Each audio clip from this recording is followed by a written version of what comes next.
Children and young people who are questioning their gender deserve safe, compassionate and effective care, the Health Secretary Wes Streeting said when he announced a medical trial of puberty-blocking drugs last week. But this morning, one of the whistleblowers whose evidence helped to bring about the closure of GIDS, the controversial Gender Identity Development Service at the Tavistock clinic, is warning that that trial will harm children and leave them with consequences they'll bear for life. We'll hear from her in just a moment, but first, here's the woman who's running the trial. On Saturday's programme, Professor Emily Simonoff, Professor of Child and Adolescent Psychiatry at King's College London, told us that her study had gone through rigorous examination. Of course, this study has gone through all the usual approvals and regulatory scrutiny, which involved the Human Research Authority and the Medicines and Healthcare Regulatory Agency, sometimes known as the MHRA. And there, the UK has very high levels of scrutiny of clinical trials to make sure that first they're properly conducted, but also in terms of how we think about the wide range of measures. We're looking at young people's psychological state, emotional well-being, physical health, and quality of life, as well as any possible adverse effects here. Well, that doesn't reassure Susan Evans, who was a mental health nurse and psychotherapist at that controversial Tavistock Gender Identity Development Service, which was closed after long arguments about whether it was helping or desperately harming young people. Susan Evans joins us this morning. Good morning to you. Good morning, Nick. Thanks for inviting me on. Your concerns are listed in 7 detailed, closely typed pages to the Health Secretary. So before we get into any detail, for the people who haven't really followed this argument, don't quite understand the passions that it stirs, and it really does, what is your central fear? So children are on a developmental pathway, and through adolescence, there are all sorts of psychological and physical tasks for the young person. And it's a struggle. And I think this particular generation of children are having additional struggles because they're subject to a very different sort of social and cultural milieu and the internet and so on. But having said that, these are well-recognised sort of developmental tasks. You're moving from childhood, your body is developing, your mind is developing, and you are going to find your place in the world as an adult.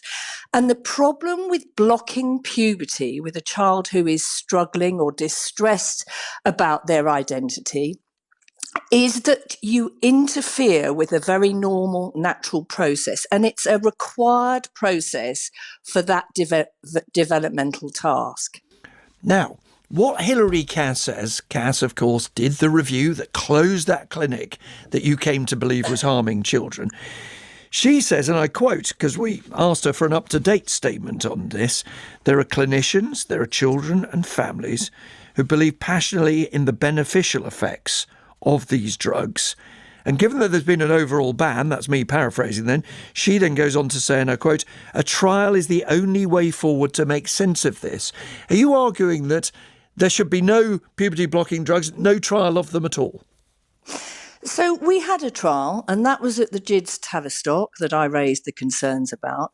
And I would say, in answer to the clip you just played, the issue there was that the Health Research Authority were meant to have strong oversight of that project, and that went on for years.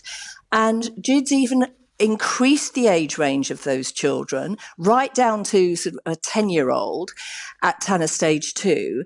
And no one really asked them, please report on your work so far. So there were hundreds of children going through a research program. It was extended.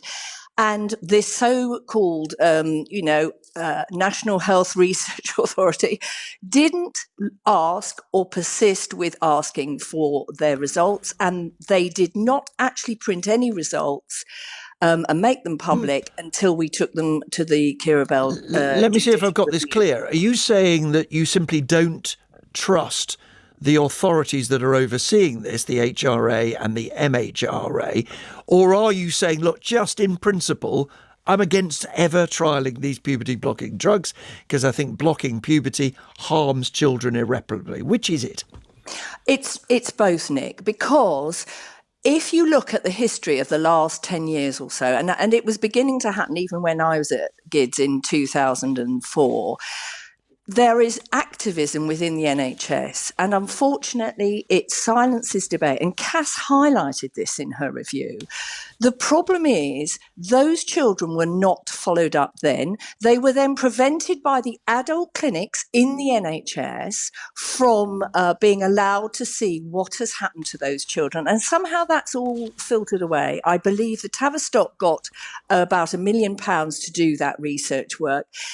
Nobody asks for this to be followed up on. There are hundreds of children, as I say, who have already experienced having their puberty blocked. And the important thing to say about this study, it's only 2 years. That is like a drop in the ocean of someone's life, and it won't give us any meaningful information. Even if the children say, that, yes, I feel better.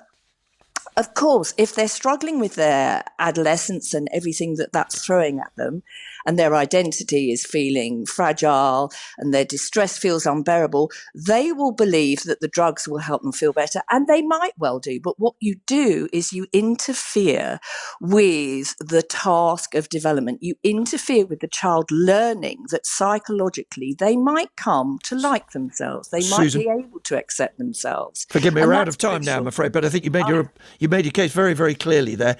Susan Evans arguing that these trials are wrong, and despite the fact that they are regulated by government agencies and recommended by Cass, she thinks it is a mistake to proceed with them. Thank you very much for joining us.